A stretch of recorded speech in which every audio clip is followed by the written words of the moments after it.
All right. Hey, welcome to episode 63 of the Airbnb Pro Tips. I am your host, Earl McCray. And in this edition of Airbnb Pro Tips, our focus point is going to be on chapter 2 of the ebook that is going to be dropping at the end of the month. 5 steps to 5K with an Airbnb passive income without owning property.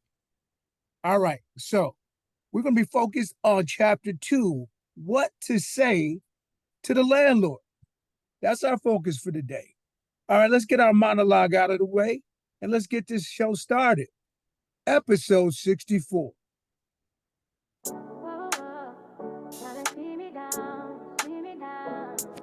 So they told us that wealth was locked behind boardroom doors that we would never enter. That freedom was preserved for the privileged, the connected, and the already rich. But let me tell you something, that was a lie. See, we are the generation that's rewriting the rule book. See, we don't need $1 million fund. We don't need a landlord's permission, but what we do need is a blueprint, y'all. That's exactly what I'm about to lay down. This is Airbnb Pro Tips, and I am your host, Earl McCray. Every week, we're breaking down real game from real entrepreneurs on how to launch, automate, and scale that Airbnb business.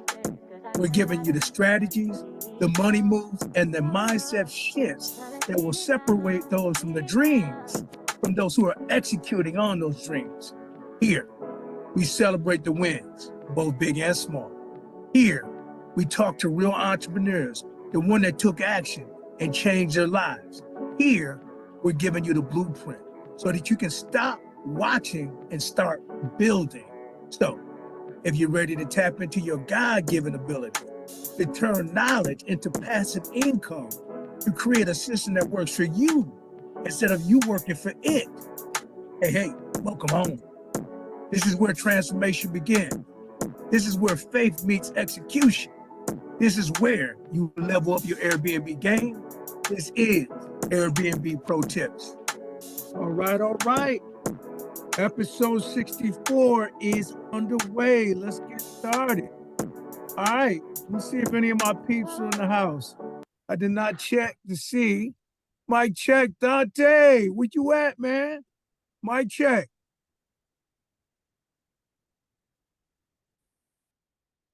I see What's Dante. up? He's on board. How you doing, brother? You, man. Good, man. I saw you were on Beth's call last, was it yesterday? I saw you on the call. I thought that was you on the call. Yeah, I was on there yesterday. Good stuff, man. Good stuff. I love Beth. She is like literally blowing my mind in some of the stuff that she's put me up to speed on. Especially like I'm gonna be nasty with the upsell. She showed me this strategy of linking my messages to the guests so that she said, McCray, one thing that you got to do, any property that you have, you got to get a fire pit. I said, what? A fire pit? Why? She says the most commonly bought things from an upsell perspective when you're doing your short-term rentals is people will pay for late checkout, people will pay for early check-in, and people will pay for firewood if you have a fire pit. Dante, guess what I went out and did today? I bought 2 fire pits, man. So I got 5 places in Rochester. 2 had like little kind of small fire pits. I went and got some real ones.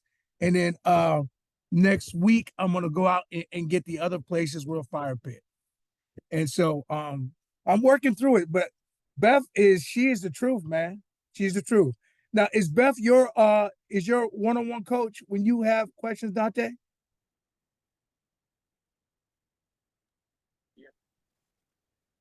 Okay. I know you're at work, so I'm gonna keep rocking. We got a show today. All right, so folks, um, I said this last or 2 weeks ago that my book was going to be dropping at the end of the month, 5 steps to 5K without owning property. Uh, I pledge there's going to be, I'm going to give away the first 50 copies. It's an ebook. I'm going to give that away for anybody that wants to know a little bit more about the journey. But today's episode is dedicated to chapter 2, what you say to the landlord. Because you got to make a pitch. You got to use English words. How do you convince your landlord to say yes? So today's conversation is all about that. And I gotta keep it real. The landlord doesn't care about your dreams. He cares about just a couple things. They care about the rent being on time, they care about low maintenance, and they care about no drama. So today's episode is designated to getting those answers solved. Okay. So as is in our tradition, we have 5 segments. We're going to talk about STR in the news, some fun facts, some real but crazy but real guest interactions, because you can't make this stuff up. We're going to ask about the win streaks as people tap in. And then obviously, I want to take the time to get into marketplace questions, some Q&A around, the pitch or maybe anything STR. So that's the focus. That's the goal. So let's start rocking. Okay. So STR in the news. Now, so one of my favorite segments, one of my favorite podcasts is Earn Your Leisure or Earn Your Leisure. And so Earn Your Leisure had a segment this week on the Trump effect. And it was how investments, whether you're in the crypto or whether you're into option trading, how everything is kind of crazy upside down, because for a lot of people, Trump acts in a very erratic fashion, meaning like he's building the plane midair. So he'll say something, and then after he says it, he'll push back, and he'll say something else. So I thought it would be interesting in this segment to talk about the Trump effect in terms of STR. Dante, don't you think that'd be an interesting segment, bro? Would be. The Trump effect when it comes to short-term rentals. So I got a couple articles and I'm going to share them out. All right. So there's one article I found. It talked about that Washington, D.C. residents were pushing back on Airbnb as a way of like protesting all of these governmental things that are happening. So let me pull up the link and just share it out for our peeps. See what y'all think. Okay. The article. All right. Article. DC residents push for Airbnb to block off to protest Trump inauguration. All right. Let me see if you guys take away what I took away from the article. It says some DC residents are calling for local Airbnb owners to block off their rental properties during the President-elect Trump inauguration to protest his administration's proposed policies. Okay. Why it matters? It's another example of liberal DC pushing back against the administration that will soon be moving to town. State of play. This is kind of an old article, but I found it anyway. The goal is for locals to either remove the inauguration weekend dates from their rental properties offered in an Airbnb, or to donate the weekend proceeds to the progressive cause, one of the organizer says, Stacy Kane.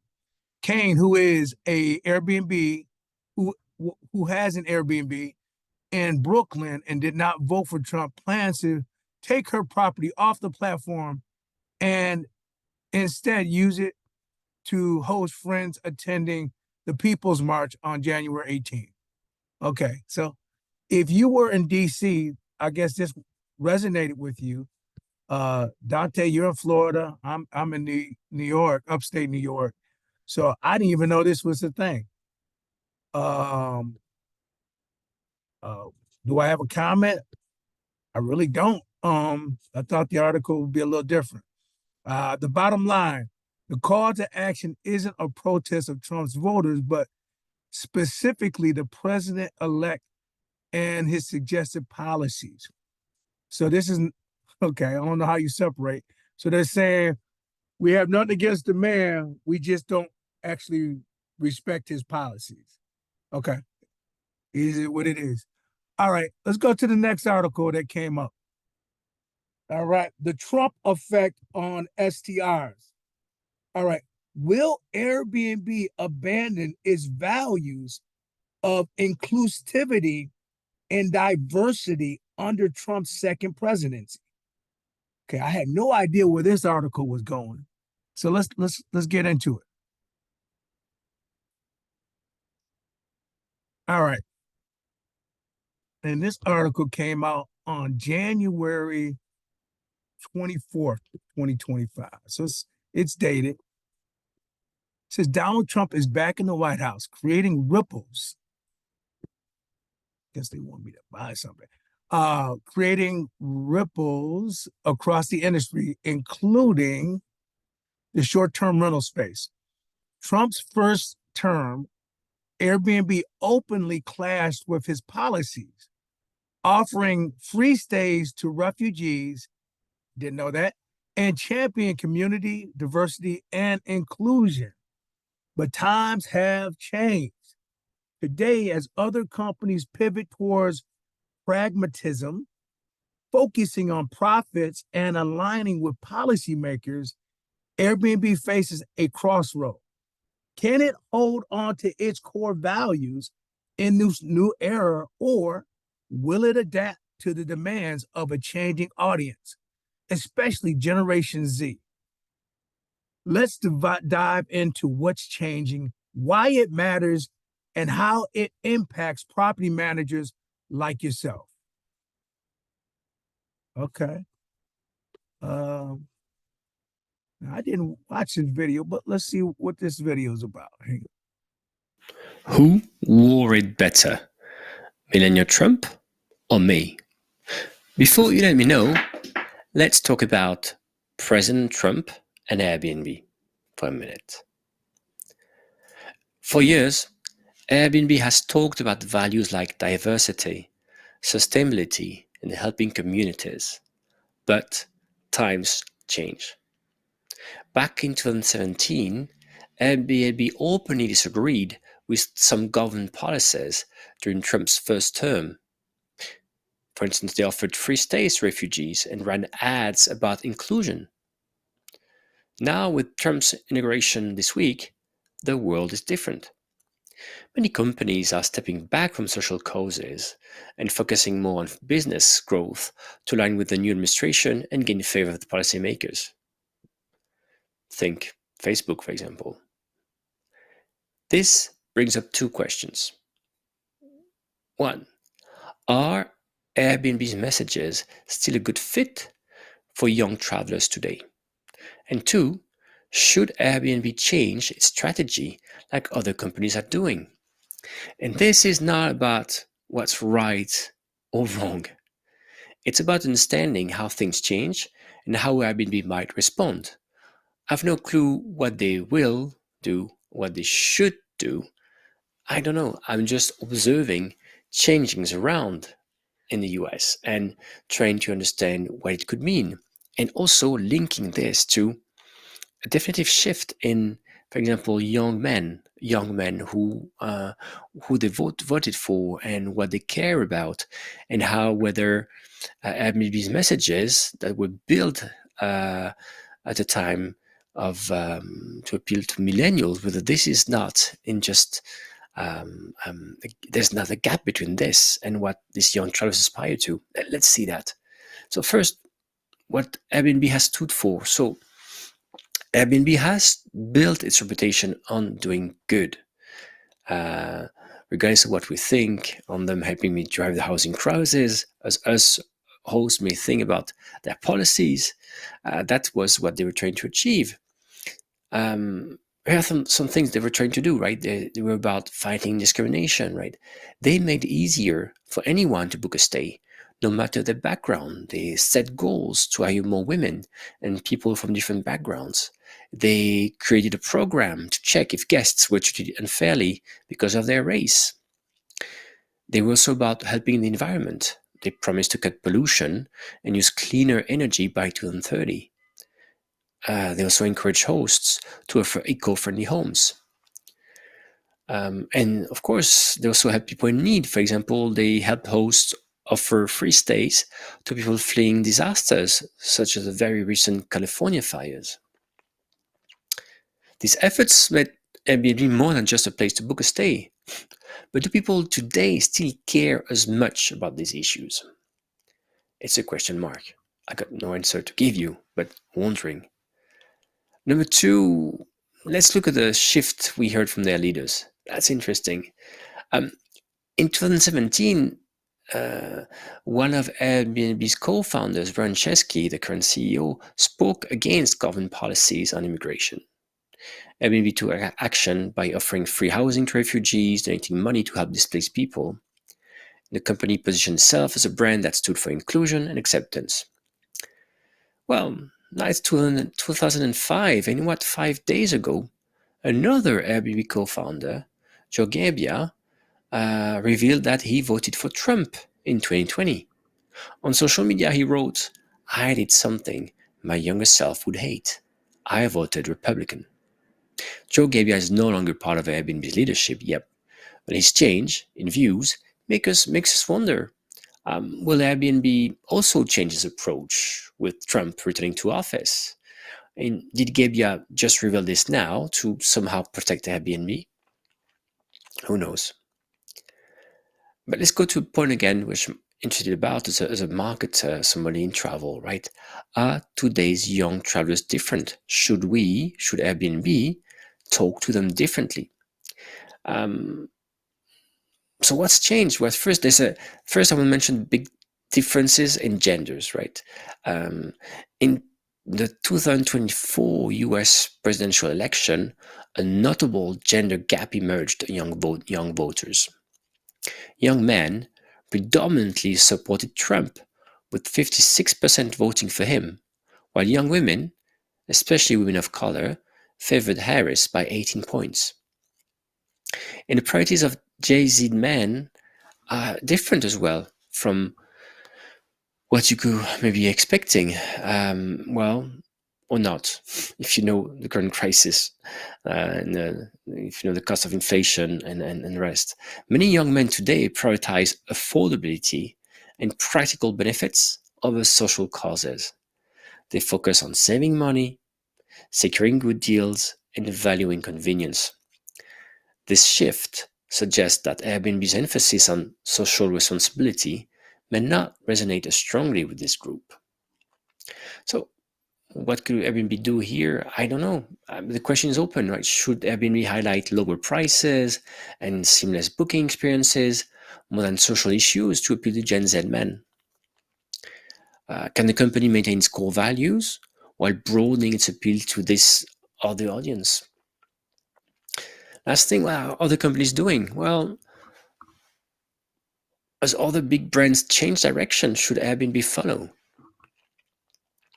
Big companies like banks and airlines are stepping back from social causes and diversity initiatives and the rest. They're focusing more on making money to align with the new administration's priorities, right? Quite a few of them are stepping away from environmental policies, for example.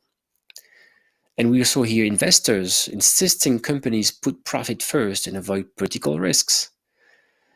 And clearly, some businesses are changing their image or what they're proclaiming now to gain favor with policymakers and attract this wider audience. So, what could Airbnb do? Well, maybe three things, right? One, they could just stay the course and continue promoting their values. Number two, maybe they can find a middle ground, talk about both social issues and practical benefits. Or three, just do like a lot of companies said they would be doing, just say, we're going to focus on business growth and profits, just like the others, and maybe a step away or turn a bit back on these other measures. So Airbnb has built its success on the idea of belonging. We belong anywhere. But today, belonging can mean different things to different people, right? Do I belong to the world? Do I belong to the community? Do I belong to my country? And how does it play out in your marketing message? That's very interesting. Let me know in the comments what you think. I'm very intrigued. See you next time. Very interesting. Very interesting. I'm gonna come off of screen share. Wow. So we had a couple other people join our call. Cornell's on board, Dante, OC. Anybody want to come off of mute and just share anything that kind of resonated with you with that very interesting discussion about Airbnb's core values being challenged? Yeah, the guy was talking about all these core values being challenged. What caught my eye was that he was talking about what some of the co-founders did, what he said his younger self would do, and saying basically possibly what direction they'll be going. That's what kind of caught my eye. I wonder if any of it's what direction are they really going into out of everything he's saying. Kind of came on and caught the end of it, but it makes you wonder which direction are they going into in 2025. Are they it's good that he said they had providing people housing for disaster situations like that. But whatever direction are they really going into in 2025 for the rest of the quarter of the year? That's what I wanted to touch bases back on. I don't know if anybody else caught it. Yeah, that's what I caught. Good stuff. Anybody else want to put their 2 cents in on what they took away from the article? Very interesting. Very interesting. Can you guys hear me? Yeah, Dante, I hear you. Go ahead. Basically, what I took from the article is people they're more focused on making money rather than like political views. Mm-hmm. Because I guess when people have different takes on political views, it results to a loss of money. And at the end of the day, Airbnb is a business, so everybody just wants to make money. Yeah, well, he didn't say political views. He said social positions, social causes. Yeah, that's what I meant. My bad. Yeah. So it is interesting, right? Because some people can replace politics with social social agenda. But I don't know if that's fair, right? Because so the truth is there's pocketbook issues and there's social issues. And some don't overlap and others do. Like I remember there was a time when Obamacare wasn't a popular thing, but the people who benefited more from Obamacare weren't even Democrats. They were poor Republicans. So it is interesting. I will tell you, and OC, I'm gonna let you pop in if you like as well. I have experienced Airbnb be really on point with their positions on inclusion. Like I remember, I innocently had a property that I was trying to market as traveling nurses female only, and they made me take down my listing because they were hardcore on non-discriminatory. And I actually had to, make a point of, a lot of guests, especially in the shared room model, feel less comfortable in a mixed group. Some people don't care, but there's a lot of folks who do. And I was just simply trying to divide some of my properties up where they were inclusive, men, women, shared rooms, and in other properties, women only. And eventually Airbnb was cool with it, but they really made me explain my point, because they are really no joke when it comes to non-discriminatory and inclusiveness and the community. Um, Anybody else want to share any of their experiences with Airbnb as it relates to diversity and inclusion?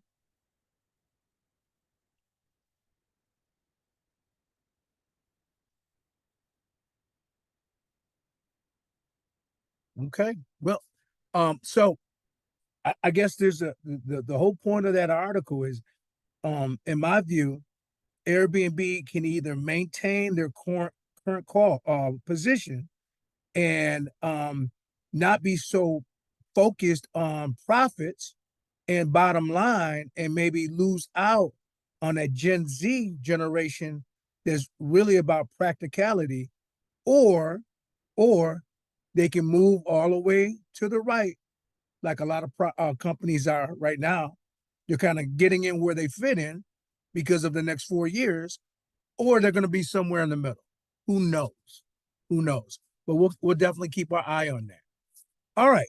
So let me go back and let's take a look at our next segment. Well, so this was something I thought would be of interest as well. So they're recommending, again, this is called the Trump effect. They are recommended hosts like ourselves have very strategic, making very strategic recommendations because of the shift that's going to occur in our industry. So what are some of those recommendations? I want to share them with you right now. If I got the right link up, oh, got the wrong link up. Hang on, let me see if I can get to the right link. Okay, here are the recommendations. Okay, so this comes from the Marybelle Lane blog, and a couple things that they say. Number one, focus on domestic travelers. Why? Well, potential declines in international travel is going to occur due to the new restrictions. As we know, the U.S. is targeting reducing the amount of immigrants coming and going. And so from a host perspective, we want to offer, or we need to offer, amenities that cater to domestic travelers to help maintain occupancy rate. Okay. So, what that looks like to a person may vary depending on what market they're in. But, I'm in upstate New York. That means I get a lot of potential travel from my border friends in Toronto. Well, Canadians are basically saying, hey, US, you ain't getting no more of our money because y'all leader is acting foolish. So if a lot of my business was dependent on that US Canadian travel, I would have to do a hard right turn. Okay. For me, that's not the case. Most of my business is based on our medical industry and the traveling nurse industry. So something to know. All right. The other recommendation, leveraging market analytics. This is something that our community does pretty well already. So we're utilizing data from platforms, we're tracking trends, we adjust pricing, we optimize occupancy rates. I mean, Cornell and I just had a one-on-one yesterday using Price Labs. How we're going to use AI to automatically adjust pricing so that our guests are getting the best rate, and we can get the most bang from our ROI, return on our time and investment. And the other part, which is very similar, is the automation side of it.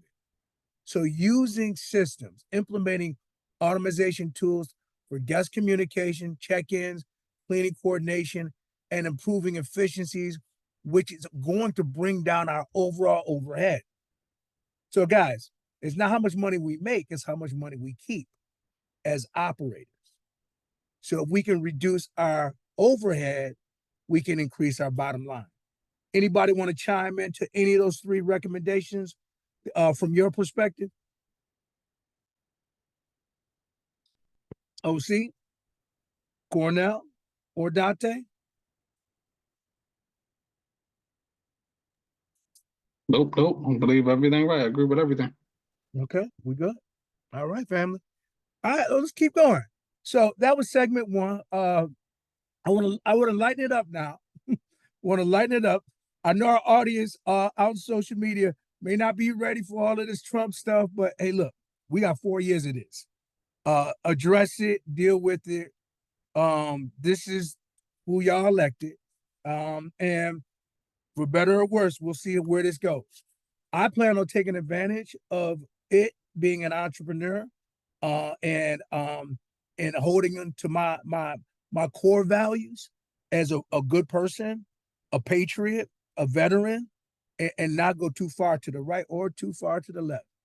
Because it's not a us versus them scenario. It's we, okay? So let's lighten this up. Some Airbnb fun facts. Okay, here's my question. What should you not say to a landlord if you want to get a contract? What are some things you might come to your mind? Anybody want to jump in? Cornell, OC, or Dante, what should you not say?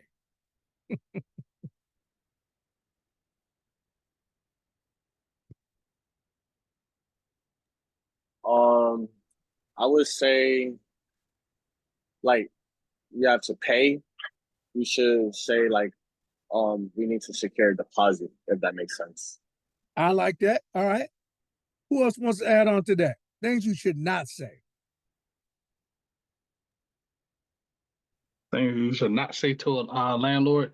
Trying to convince them. I think you should not say it. Actually, maybe the word Airbnb. You're trying to, do that. When you're actually trying to convince them and talk to them with your pitch. Actually bringing that up.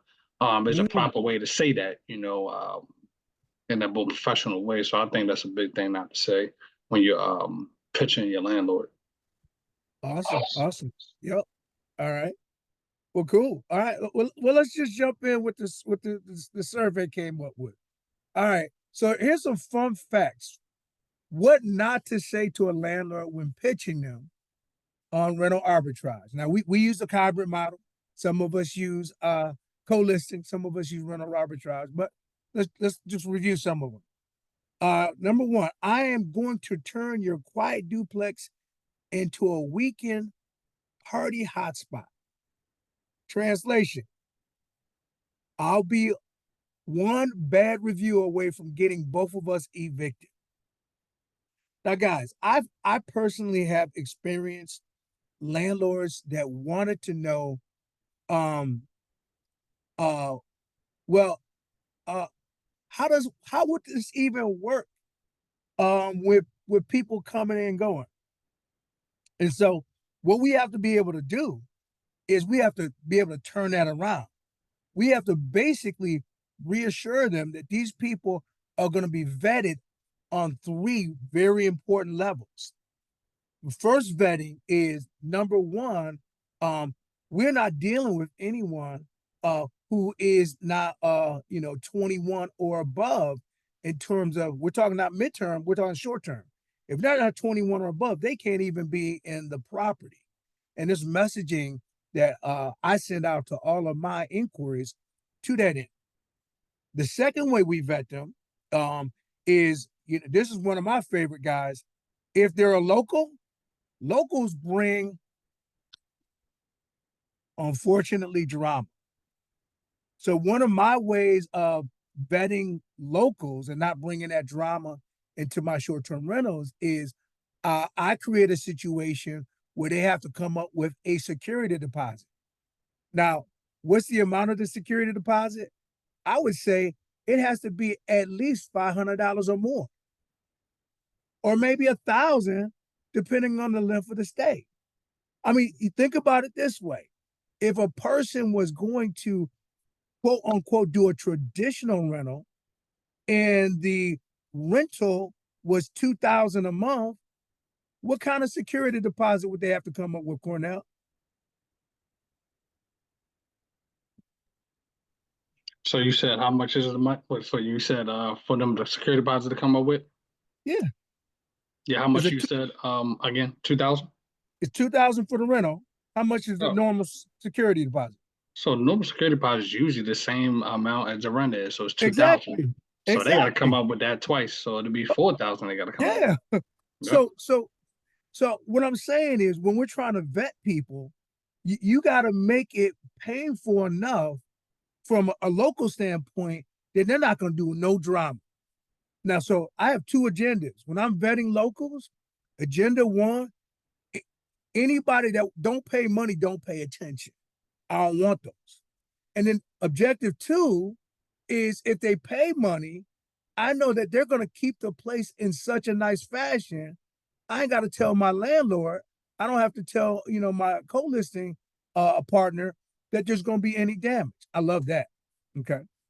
And the third thing is this, when you're vetting people is I don't even give the codes out to someone who's not on the who didn't register. So case in point, right?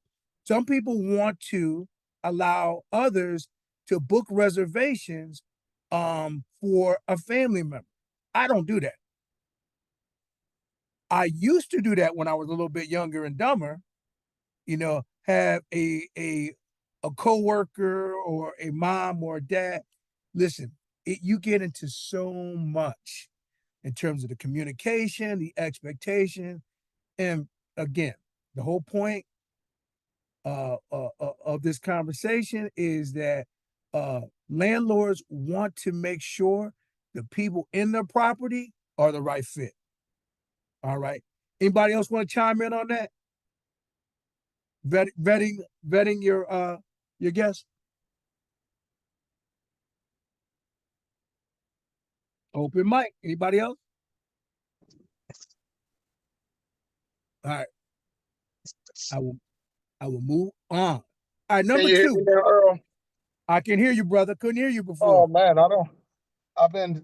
I'm traveling, so my car phone is not working. I mean, my car mic is not working, so I had to dial in. So I'm going through a bad area, but as far as vetting guests,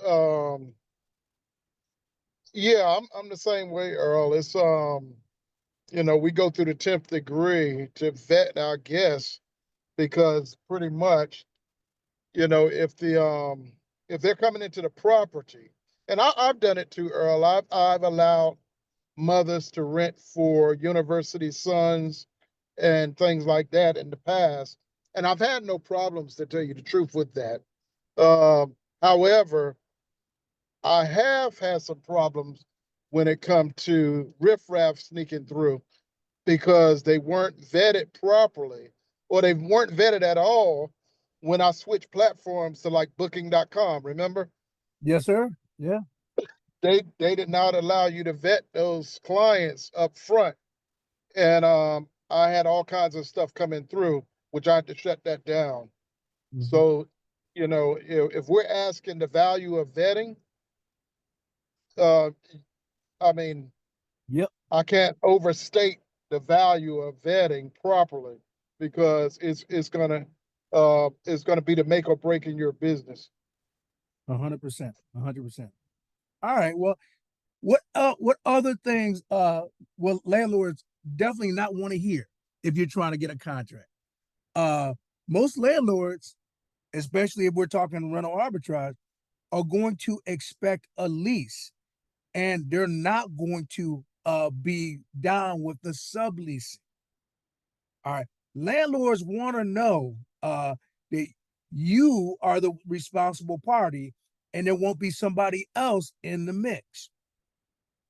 And back in the day, when we were doing rental arbitrage exclusively, the conversation that we had was universal. Mrs. Landlord, hey, you know what? I have people coming in the area on business. These are corporate folks. All right. And while they are here in town, instead of putting them up in a hotel or I like to, have them in our home and, as a guest. So what we were basically going to do, we're going to have a space for them in the home, as well as our office in the home. And you're going to be interfacing with me exclusively. Now, the thing about it is this: we understand that if you don't do a lease, and you got to do the right lease too, okay? You don't want to just do any lease. If you don't do a lease, your word don't mean nothing. Your landlord doesn't mean anything. The only thing that means anything is what's on that piece of paper. So you want to pull some, you want to pull some language together that protects you, but also protects the landlord. But you gotta have a lease if you're doing rental arbitrage. Okay. The third thing of what not to say to a landlord. I promise I will only rent to influence and people. I don't even know where this came from with pet snakes. Nothing says stable cash flow like exotic reptiles and ring lights. Okay. I had a situation. It was I wish I could make this up. But it is so true. And it goes back to the whole vetting process. I had a person who was using my place as a place of business. And again, this probably could have been later in the episode, but he was actually going online in one of my properties, y'all, and he was showing people how to make edibles. You know what an edible is, Cornell? Yep. Okay, for those out in the social media, and I got to spell it out to you, he was showing people online how to take marijuana and put it into cookies, put it into jello, put it into gum. And listen, that's not what my Airbnb was for. It wasn't supposed to be his private office. And then he was so emboldened, y'all. He gave me his website to see if he wanted me to kind of promote his business. And my naivety, I had to have my wife bring it full circle on really what he was doing. So, the long and the short is, your landlord don't want drama. All right. So this is kind of coming full circle. The quality of your vetting is going to determine the level of drama or lack of drama you experience. All right. I went to the next slide. Okay. I just want to tackle one of these. And it's number 5. What not to say to a landlord. Look, guys, your landlord don't want to feel like they're being guinea pig. Like this is the first time you've ever done this. So if they feel like they're the experiment, you're not going to get the contract. So number 5, I've never done this before, but I watch a lot of Airbnb TikToks. So that will guarantee that no one will work with you. The best thing for you to do, if you've never done Airbnb, rental arbitrage, or co-listing, is for you just to align yourself with a community of people who have. So if I've never had any experience, and there was a time what I did, my conversation was very much like this. Hey, Mr. Landlord, Miss Landlord, I'm a part of a network of short-term rental managers. We work with corporate entities that specialize from anything from traveling nurses to professors who are visiting the area to government workers. And because of this network, I'm in a position to have access to a lot of individuals with a ton of experience and a ton of listings. If you would like, I could share with you some of their references. Boom. So when I didn't have my own track record, I was leveraging someone else's track record.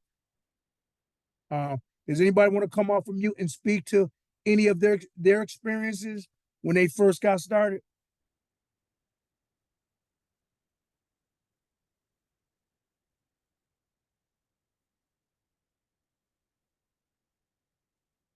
All right. So here's the pro tip, y'all. If you are serious about winning a win-win partnership with a landlord, be professional. Proof of concept is important.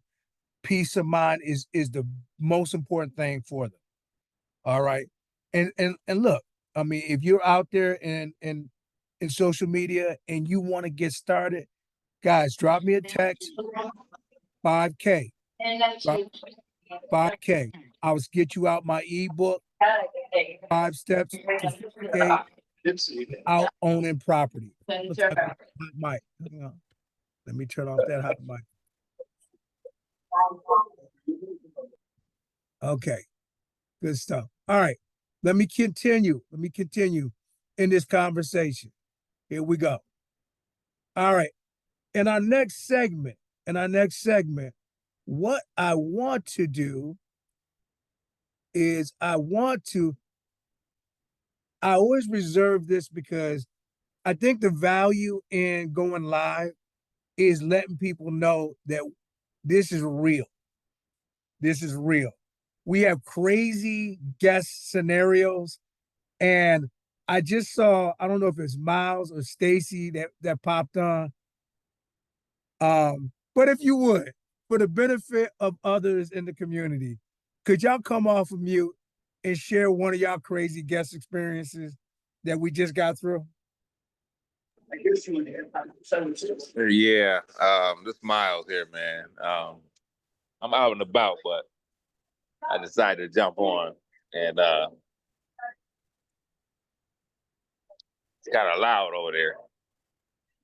We hear you. We hear you Oh, good. okay, yeah. So I don't know how we ended up renting to some locals or whatever, but they ended up putting our appliances on OfferUp. We got some people on video coming out of the front door with the stove for $200, and we went through it with Airbnb, trying to get our money back and all that. And I don't know what happened, but it was a learning experience. Never rented locals. Mm-hmm. I'll tell you that Yeah. from experience. You don't want to be involved, no matter how sad their story is or whatever. Don't do it. And Miles, that's the challenge, right? Because we are business people, we are entrepreneurs, but we're people too, right? And Correct. so when we hear these sad, stories, the human in you want to respond, but the other part of you, that common sense is like, wait a minute now, come on. Right. So it's almost like when you see, the best analogy I can give is like when I'm out in the community and I see a homeless person, I act very differently when I'm with my family than when I'm alone. And what I mean by that is this: I'm more sensitive, and I'm more open to giving and helping if I'm by myself, because I don't feel like I gotta be in protection mode. But if I'm with my family, I'm gonna be conservative and I'm gonna be cautious. And the experience that Miles has is cautionary, because I think two things, first of all, that came out of the story for me, is for those of us that have not experienced Airbnb will basically tell you that you have a 3 million, 4 million, 5 million policy. But what's not commonly disclosed is that they get the clock starts the moment they walk out of your place, and it's a 14-day. So if you don't make a report within 14 days that something nefarious happened, you out of luck. Well, in this crazy situation, the guest checked out, and then the actual offense happened several days after the checkout because they gave their check-in information to somebody else, and they went and did this did the dirty deed. So if you don't meet that 14-day window, you out of luck. So that was a learning experience. The second thing I would add to what was learned from me is guys, invest in technology. Invest in technology. Now, one of the things that I'm encouraging everybody to do is to double down on those smart locks. Double down on those smart locks. The moment a guest checks out, recode it remotely. Don't be dependent on how crazy your schedule is to get in there and do it manually. Just invest up front, especially the front door lock. Especially if you're doing rooms, you can do the old school scenario, but do a remote situation for that front door lock and reprogram it when they check out. And some of the software I'm experimenting with right now allows you to do just that. So that was my biggest takeaway. And something else that I'm doing now for those who are, wondering, Airbnb, if they're not dependable, what does that look like now? The next thing I'm doing, and Dante and I, have a mutual acquaintance who is very, very knowledgeable. And Beth has got me to use this third party. This third party provides a renter's, basically a renter insurance. So all of my guests moving forward, to mitigate this, they have to purchase a $30 insurance policy, whether they're doing it through Airbnb or whether they're doing it through my direct booking site. And here's best case scenario. Best case scenario, they spend the $30. There's no issue. I get like a $3 or $2 commission for selling the insurance. Worst case scenario, if something goes wrong, then I have that insurance policy on top of the Airbnb policy. That makes sense? You guys tracking? What's the name of that? Yeah. It's called HostCo. HostCo. Thank you. I can put that in the link so you guys have access to HostCo. They do actually a bunch of different upsells, but that's the main one, that upsell. And I can actually put the language that I'm using in the chat box as well, so you guys see how that works. Anybody else want to chime in with any crazy but real guest interactions? Yeah. I know I had a crazy interaction a few weeks back with the actual guest I hosted. I had actually a woman guest that actually was in one of my room spaces, and I had got some complaints from her about other guests in the home, about her actually, the typical is being loud, being noisy, being just bothering other guests and everything. But she was actually walking around the place like she was in there by herself, halfway dressed, playing loud music, trying to actually come on to one of my guests down in the first room on the first level of the home. So he actually told me about her about 3 times, like, oh, she's wilding out, she's not in the right headspace, and she had issues.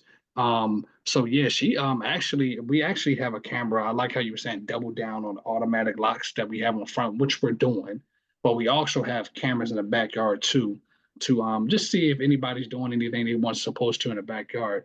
Well, I know, come to find out in the backyard, she had put like gum over top of our camera in the backyard to block the camera visibility. So we couldn't even see in the backyard. Oh my Oh goodness. my gosh. So What? she did that. So the guy kept complaining about her, saying that she kept saying from the beginning that her car was in the shop, so she couldn't leave. Because I actually had to actually tell her to leave because I kept getting complaints about this one guest, letting me know that she's been stalking him. She's been real loud. She's been knocking on his door, trying to get inside of his room late at night. She's been walking around half dressed, coming on to people. So we actually had to actually call law authorities, the officials, to actually get her out, which we did. We actually had to call them. Never had to do that, but we had to get the local authorities involved, and they even threatened her, saying that, hey, if you actually don't get out of the property, we're going to have to actually arrest you, because I had to actually go over there personally and remove her things out of her room, because it was getting to a point that it was past her checkout, 2 days past her checkout, and her things were still in the room. So I had to actually remove that. When she came back, I had to change the locks. Thank God I got the change the locks removals on my phone, so I can do that from any distance. So I did that, and then she was saying this is obstruction of justice, and she was just tripping out and everything because it removed her stuff. Well, come to find out, she never had a car in a shop that was ever getting fixed. One of my guests, he had said that she lied about it. He said that was just an excuse for her to stick around and stay. And she was definitely just a big nuisance. But the fact that she was trying to come on to other people, especially to him, and just walking around half dressed around the place, making everybody uncomfortable, was crazy. And once you get the local authorities involved, you can actually look. I actually looked right through my Ring camera video and seen them almost have to arrest her to get her off the property premises. So that was really crazy. And you definitely don't want to call law enforcement to have, you see the red, white, and blue lights in front of your place, and officers, and they definitely were about to arrest her. I was like, wow, that was crazy. But some of these guys get too comfortable. And when somebody actually complains about it over and over, it's time to do something. You don't want to call local authorities, but sometimes you may have to. And when you do, they're ready to come and try to arrest somebody. Right, right. And then, sometimes you got neighbors looking at you or anything. So you don't want to draw that unwanted attention, but sometimes you have to take action to get somebody physically removed from your property, because when you're actually messaging through the messenger and they're not responding, I don't know if anybody else went through that situation on this call, but when you're messaging somebody and they're just not responding, you call them, they're not picking up the phone, you have to physically go there and actually remove their stuff or try to get in contact with them. Because a lot of guys respond back to you, even if you're physically calling them or messaging them. So that's a crazy story that happened about a month ago. Yeah. Yeah. And so here's the thing. I think as hosts, we all can kind of relate to this. And my cautionary and my encouragement to everybody out there in social media, because I see we're at the top of the hour here, is going through this situation by yourself can be frightening. You don't want to do that. You want to put yourself in a community of other people. Whether you join a Facebook group, whether you join a local meetup, or like many of us, we actually pay for mentorship. And it's through that community of other people who are actually doing the same thing. It allows us, number one, know, hey, we're not alone, we're not crazy, and we're not going to give up. Because just because something is difficult don't mean it's not worth it. OC sent me this such an powerful video today of Bishop T.D. Jakes. Later tonight, I'm gonna actually go on social media and post about it. And I'll probably put it in our text thread that we have as a community, because God's delay, and OC, if you want to, come off of mute and speak on it, what you got from that video, God's delay is not a denial. And I love what TG Jake said, because he said that we got to go from striving to trusting. Because when we're striving for something, it's all about how hard we're going to work, you know, how much energy we're going to put into something. But if we're trusting, oh, that's a whole nother level. We ain't trying to do it. We're taking our hand off the wheel and we're letting God take the wheel. God knows the direction that we want to take our life, and we are just confident that God is more than able. Oh, see, thank you for sending that to me, brother. That was right on time, man. Oh yeah, it blessed me today. It blessed me as well, bro. Absolutely. Absolutely. Well, look, guys, we are at the top of the hour, and that means that we're just going to sign off on this edition of Airbnb Pro Tips. And as always, we want all y'all to be blessed, but more importantly, be a blessing. Be a blessing. All right. Take care, everybody. Take care, Take guys. care all.